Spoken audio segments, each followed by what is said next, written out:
धुएं का गुबार, लाशों का अंबार, आग की लपटें और चीख पुकार। ये मंजर था अहमदाबाद के मेघानी नगर इलाके का, जहां एयर इंडिया का प्लेन क्रैश होने के बाद कई परिवारों का सूरज धुएं के उस काले गुबार में अस्त हो गया। किसी के दिल में लंदन घूमने की हसरत, किसी को परिवार से मिलने की चाहत, तो किसी के अंदर पहली बार लंदन जाने का उत्साह। लेकिन विमान में सवार 242 लोगों में से किसी एक ने भी नहीं सोचा होगा कि ये यात्रा उनके जीवन की अंतिम यात्रा होने वाली है।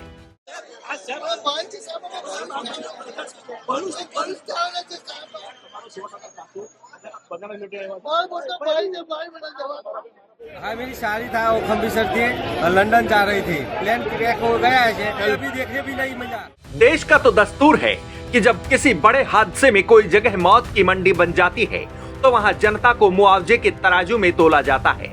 साहब, यहाँ तो बोली लगती है, मरने वालों को 1 करोड़, घायलों को 5 लाख। लेकिन अगर कुछ नहीं होता तो जिम्मेदारों से सवाल। ये घटना जहां प्लेन में सवार एक आदमी को छोड़कर सबकी मौत हो गई, वो केवल उन यात्रियों की ही नहीं बल्कि ये मौत कई सपनों की है, कई हसरतों की, लोगों के उत्साह और प्रशासन के तमाम दम भरने वाले दावों की। जैसे मेरी कोई की छोकरी थी और वो लंदन अपने पति के साथ शादी के बाद जा रही थी कि शादी 18 जनवरी पर हुई थी।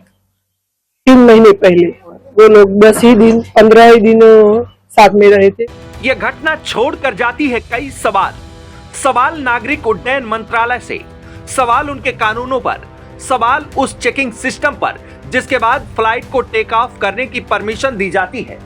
हालांकि सवाल ये भी खड़े हो रहे हैं कि एयर इंडिया का बोइंग ड्रीमलाइनर 787 विमान की फ्लाइट AI-171 का क्रैश होना महज एक हादसा है या इसके पीछे कोई साजिश है। अगर ये साजिश है तो इसके पीछे कौन है, और अगर हादसा है तो इसकी जिम्मेदारी किसकी है? ये सवाल सबके दिमाग में कौंध रहा है और इन्हीं सवालों का जवाब हासिल करने के लिए विमान के ब्लैक बॉक्स की तलाश पूरी हो चुकी है। क्या होता है ब्लैक बॉक्स? किसी भी हादसे में नष्ट नहीं होता ब्लैक बॉक्स। विमान के कॉकपिट में होता है ब्लैक बॉक्स। ब्लैक बॉक्स में 2 तरह के रिकॉर्डर होते हैं। एक प्लेन का तकनीकी डेटा रिकॉर्ड करता है, दूसरा कॉकपिट के भीतर की बातें रिकॉर्ड करता है। क्रैश की असली वजह बता सकता है ब्लैक बॉक्स। टेक ऑफ से पहले विमान की पूरी तरह से जांच की गई थी। इस मामले में विमानन कानून बहुत सख्त है और जांच में विमान को क्लियरेंस मिलने के बाद ही टेक ऑफ हुआ था। लेकिन चंद मिनट में ही विमान क्रैश हो गया। ऐसे में ये जानना अहम हो जाता है कि किन किन परिस्थितियों के अंदर कोई विमान क्रैश हो सकता है। किन वजहों से होते हैं विमान क्रैश? पायलट की कोई बड़ी गलती, नेविगेशन सिस्टम में गड़बड़ी, लैंडिंग गियर या विंग्स में खराबी, एयर ट्रैफिक कंट्रोल यानी ATC की चूक, बर्ड हिट, खराब मौसम या इंजन फेल। अगर इनमें से कोई कारण है तो ये घटना एक हादसा है, वरना ये साफ इशारा है कि इस हादसे को एक प्लान के तहत अंजाम दिया गया है। अहमदाबाद से लंदन के लिए टेक ऑफ होने से पहले यही विमान दिल्ली से अहमदाबाद लैंड हुआ था। सवाल ये भी उठ रहे हैं कि क्या लंदन के लिए टेक ऑफ को लेकर कहीं कोई जल्दबाजी तो नहीं दिखाई गई।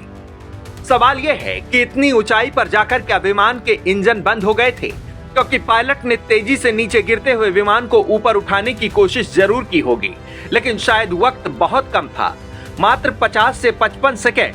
ये भी आशंका है कि विमान का वजन ज्यादा होगा। कहीं वजन का अंदाजा लगाने में चूक तो नहीं हुई? कोई सॉफ्टवेयर ग्लिच तो नहीं हुआ था? क्या टेक ऑफ के वक्त इंजन पूरी तरह से थ्रस्ट जनरेट कर पाया था या नहीं? हादसे को लेकर ऐसे कई सारे सवाल खड़े हो रहे हैं, जिसका जवाब विमान के ब्लैक बॉक्स से मिलेगा। ब्लैक बॉक्स मिलने के बाद ही ये पता चल पाएगा कि विमान ने किन परिस्थितियों में उड़ान भरी थी और क्रैश के समय क्या हो रहा था। साथ ही अगर कोई तकनीकी समस्या पैदा हुई तो पायलट ने उस पर अपनी क्या प्रतिक्रिया दी होगी। फिलहाल ये घटना तमाम सारे सवाल छोड़कर जा रही है प्रशासन पर, एविएशन सिस्टम पर, और साथ ही एक आशंका भी कि कहीं इसके पीछे कोई साजिश तो नहीं। लेकिन एक बात तो तय है कि अगर इस घटना के पीछे कोई साजिश हुई तो साजिश करने वालों का वो हश्र होने वाला है कि उसकी आने वाली 7 पीढ़ियों को उसके इस निर्णय के इंतखाब पर महज अफसोस होगा, इसके सिवा और कुछ नहीं। डेस्क रिपोर्ट आज की खबर।